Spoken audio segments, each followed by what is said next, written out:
Before I started making the YouTube art videos, I researched a ton, but there was still so much stuff I wasn't prepared for. So I'm sharing the things I've learned. Hopefully they'll save you some of the hassle that I went through. Okay, first off, let's talk about equipment. I only have a small small budget to work with, so this equipment should hopefully be accessible. Here's the two setups I use. For up-close art or times where it'd be fun to have a different angle, I use my little bendy tripod phone holder. It's from UB-Size and comes with a remote clicker. I kept losing mine, so I put a ribbon on it to make it easier to see. Of course, that also makes it a cat toy, but, just keep it in a drawer. With the holder, you have to be careful not to let the feet show, the feet of the tripod. Sometimes it also likes to tip over, but overall, I like it. The clicker only lasted me 2-ish years, but that might have been because I used it like every day. Side note, the sucker's really handy for taking reference photos of yourself.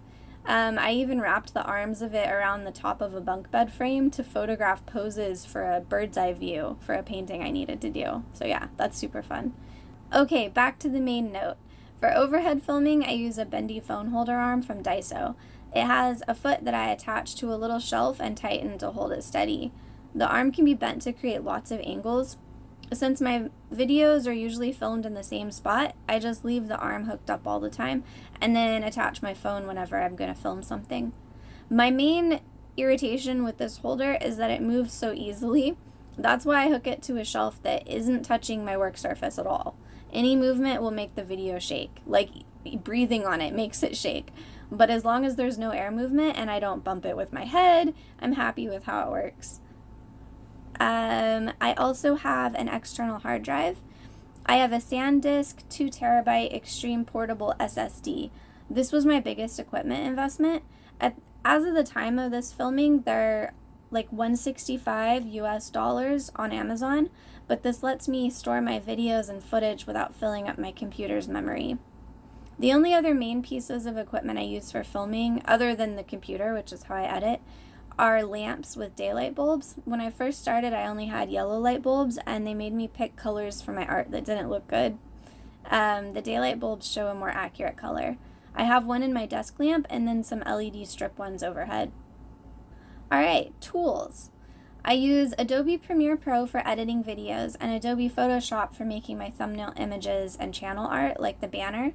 I use the Adobe software because I already pay for it for work.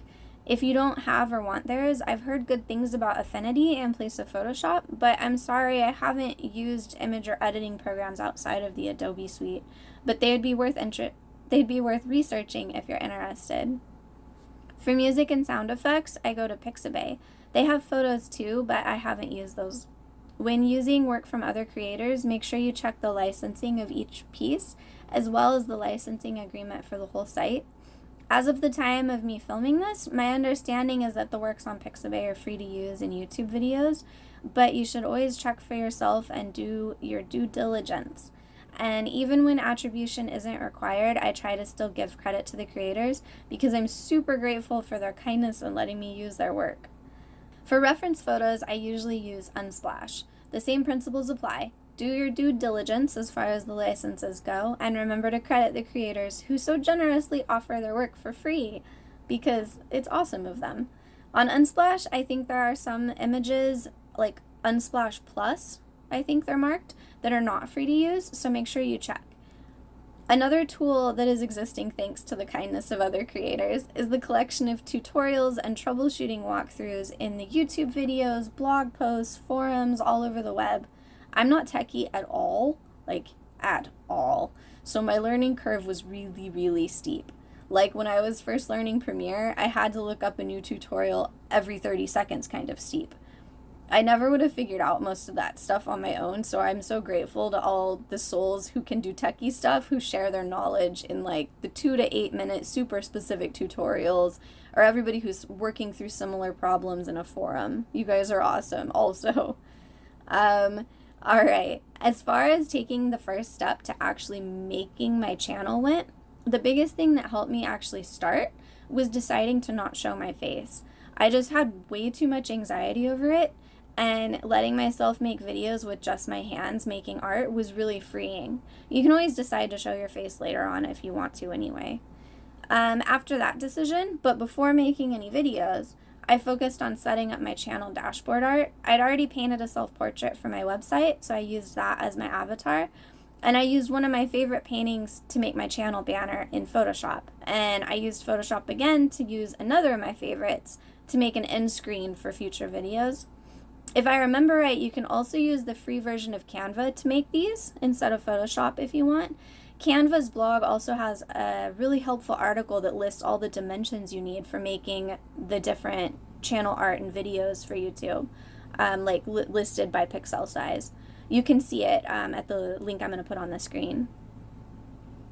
I had one more thing to do before making my first video after that, and that was to set up the rest of my channel info, like my bio and any links that I wanted to share. This was pretty straightforward, and I just have to remember to adjust it over time as my channel grows or I decide I want to focus on different things, then I go update it. And then, finally, it was time for the first video. I just filmed myself making a painting start to finish in real time. It was way less intimidating that way because it was simple. And when it was done, I transferred it to my computer. I didn't know to copy first at that point. Put it into Premiere, muted the audio, and added a recording of ocean waves that I downloaded from Pixabay. Doing the real time with no talking, like no captions, no music, to piece together just sound waves. Made my first editing experience really simple also, and so I could focus on just learning the basics. When I was done with the video, I uploaded it to YouTube and set it to private so I could watch it all the way through without any chance of anyone else seeing it. Then when I felt like it was okay, I set it to public. So don't stress about everyone seeing your video as soon as you upload it, because YouTube definitely gives you the option to keep it private until you feel ready. You can even schedule it for a later date. I decided at that time to just make one video a month. Looking back, this was a really good decision for me starting out because my non-techiness made learning to edit a time-sucking nightmare. Such a nightmare. I had to relearn my editing stuff entirely every time I made a video. Definitely bookmarked my tutorials that I found the most helpful. Had their own bookmark folder. As I learned, I did get faster though. After about 10 months of making videos, I decided to jump up to one a week. It's a lot more of a time commitment, quite a bit more actually, but at least I'm actually remembering the editing things now since I do it more often. As far as the video making process itself goes, I have some tips for you, most of which I learned the hard way, so trying to save you that. Lighting, make sure you've got that daylight bulb and that your work surface is mostly evenly lit. Watch out for those shines and reflections off your table or your lamps or whatever you've got, next to you. When you're new to filming, it's helpful to put bits of painter's tape on your work surface. Put them just outside the edges of what your camera is showing on its screen, and that way you'll know if your hands or paper or whatever is in the video frame. I had to redo 2 entire paintings because I didn't realize that they were half out of the videos. This gets easier to gauge the more that you do it. I think after probably I want to say 7 videos or 8 videos, I started to really kind of get a feel for what was going to be in the frame. Yes, this tip. Plug in your phone. If you're using a DSLR camera or something that runs on batteries, make sure you have extra ones charged and definitely keep an eye on how much power you have left. Or plug it in if you're able to plug it in. That's even better. I had to remake several paintings and videos because my phone ran out of battery and I didn't notice until the paintings were done. And that is just not fun. Try setting your camera to manual focus. To do this, you'll probably need your phone's Pro video setting. Put a drawing or painting on your work surface or something that's the height you'll be working at if you're not working, on a 2D surface. Focus your camera on that item, and then when you remove it and make the actual piece you're recording, your camera should stay focused on your art and not jump around trying to focus on your hand instead sometimes. Mine used to do this really badly, especially if I tried to film up close. Thankfully, my husband figured this one out. Credit to him for rescuing my sad, jumpy videos. Shaky hands. Speaking of jumpy, when making art on camera, my hands would get super shaky. They shake anyway, but it was so bad during filming that I had a really hard time painting. I'm sorry if that happens to you too. As I made more videos, though, I got less nervous and my hands don't shake nearly as bad anymore. So don't stress too much over this one. This is one that does ease up a little bit with time.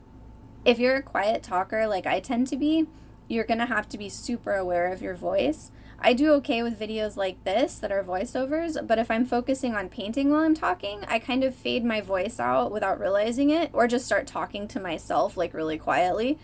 And it's hard to fix in editing without also upping the volume of any background noise, background noise, as the case may be, at least at my skill level. And also, if you're trying to edit your captions, it's really hard to hear what you're saying to be able to do your captions. And then, of course, your viewers can't hear what you're saying either, which is not great. So yeah, mind your voice level. And then on the topic of background noise, be conscious also of extra noise like an AC unit or stuff going on outside. Like my AC is super loud, so I have to film early in the morning if it's going to be hot that day.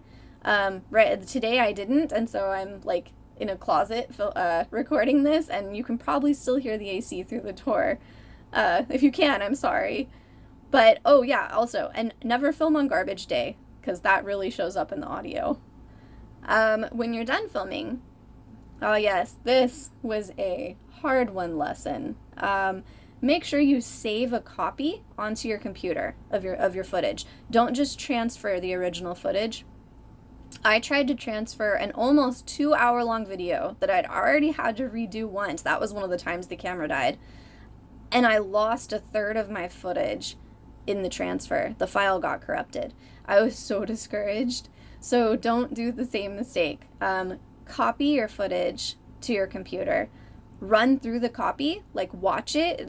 You don't have to watch the whole thing minute for minute, but like scan through the whole thing so you can see it all. Make sure that it works and it didn't get corrupted, that you didn't lose your audio. Sometimes that will happen, just the audio will be gone, or just part of the video at the end. I've had that happen. So yeah, just check it. Then after you know that that one's okay, you can move the original. So the copy is what you will be editing and turning into your video, and your original becomes your backup. And that's part of what I'll put on my hard drive, the external hard drive. When I move my originals, I put them all into their own folders on that external hard drive. And then eventually, after the videos get uploaded to YouTube, I move my files of those onto there as well, because it just takes up so much room on your computer. All right, captions. Not everyone makes and edits their own captions because, you know, they can be done automatically. But I like to edit my own because partly because I mumble so much and I'm so quiet, the captions are always wrong, and because I use a lot of like paint color names and things like that the captions have no idea what I'm saying. So yes, anyway, I learned that when you're exporting your video, create a sidecar file for them. That lets viewers turn their captions on and off. It gives them the choice. If you burn them in, like I did at first, no one can turn them off. So it's just kind of a nice thing to do for your viewers. All right, and the time. Making videos takes a lot of time. It is a labor of love. You really need to find something you enjoy about making them, or it's going to be miserable. So these are things that take a lot of time about it. Some of them are obvious, so I apologize, but some of them I wasn't expecting, so I wanted to share them with you. Coming up with ideas, prepping supplies, your workspace, etc., painting your nails if you do that was a weird time thing I didn't think about. Filming itself, right, including stops and starts and all the retakes, so many retakes, copying your footage to a computer, finding music or sounds to go with your footage that fit together and are the right lengths of time for what you need, editing the footage itself, especially if it's long or you want accurate captions, rendering and exporting, running through the video after export, making thumbnail images, and uploading the video to YouTube and waiting for it to process. This is when I write the description for the video, but uploading and processing can take many hours for a long video if you have slow internet. For reference, my 90 to 120 minute videos took around 4 hours to fully upload and process on YouTube, and I have a fast internet. So just be prepared for that if you're going to make long ones. Times for videos under 15 to 20 minutes are way more manageable at pretty much every stage of creation, all the way through. That's just easier. But even if you're making what will be a short video out of a long one, like a time lapse, those you still have to go through all the footage and trim the pieces out. So they do still end up taking some time. So just be aware that making videos takes a lot of time. And then we get to scripting. There's some advice out there to script your videos. I think it applies more to where someone's talking, and I don't usually talk very much. That like this is only the second video I've made that I've talked this much in, and it's the second one I've scripted. When I do need to script, and you may want to yourself, I found it helpful to basically write it out like I'm talking to someone, and then I read it out loud multiple times, and I adjust like words or phrases that I stumble over or that don't sound like how I normally talk. I read it out loud more times until I feel like I can read it without sounding as wooden as before. For videos where I'm talking at the same time as making art, I just wing it. They usually come out pretty scattered, and I do lots of cringing when I try to edit my captions, and even I can't tell what I'm trying to say. But I also can't stick to a script if I'm trying to make art, so oh well. I think some of the most challenging and also interesting things I learned had to do with my own self. I'm sharing them in case they might be relatable for you. Learning curves. Oh, the learning curves, the learning mountains. I found it was important to have curiosity because I still have to do a lot of research, like a lot of research. So being curious about learning helps it to not be a chore. Sharing my work, that was really nerve-wracking at first. Some days it still is, but that has eased up a bit. Sending my work into the void. I was a little used to this feeling because I've been blogging longer than I've been making videos, and aside from someone very special to me, no one really reads my posts. But so it's a weird feeling, pouring part of your soul into making something, and then it's just crickets. No one. So I just try to pretend like I'm talking to a friend, and that helps. Learning about my art from a new viewpoint. This was very interesting for me. I've learned a lot from watching my videos as I edit them. Like, I paint and I don't notice these things, but when I watch the video back, I go, oh, why did I move the brush that way? Didn't I know that was too much water right there? Oh, I like how I painted the eyes on that part. And so it's like I'm more detached from the creation process, and so it's helped me improve my art that way. It's kind of a cool way to be able to critique it. And then something else I noticed while editing was less fun. It turns out I'm not very nice to myself when I mess up. I knew that already, but wow, hearing myself say things at myself when I made mistakes on camera, things that were like just downright mean, to the point that I was embarrassed to edit where my family could hear it. That was pretty enlightening. So that's a very good lesson, and one I've been working on doing better with. Don't say things to yourself that you'd never in a million years say to your best friend, right? We got to be kind to ourselves. Learning curves are tough. It's okay. And lastly, I learned that making videos can actually be really fun. It's given me a whole new way to be creative. I love composing shots, and despite my meltdowns, I actually do like filming. It kind of feels like you're painting with a friend after a while. Most times, anyway. My favorite part is trying to find music to match the vibe of my art, even though it can take forever, but it's an interesting challenge. So yeah, those are the things I've learned and the tips I picked up during my first year of making YouTube videos. I hope some of them are helpful for you when you make your own. Let me know in the comments if there's anything you'd like to know about that I didn't address, and maybe I'll make a part 2. Good luck!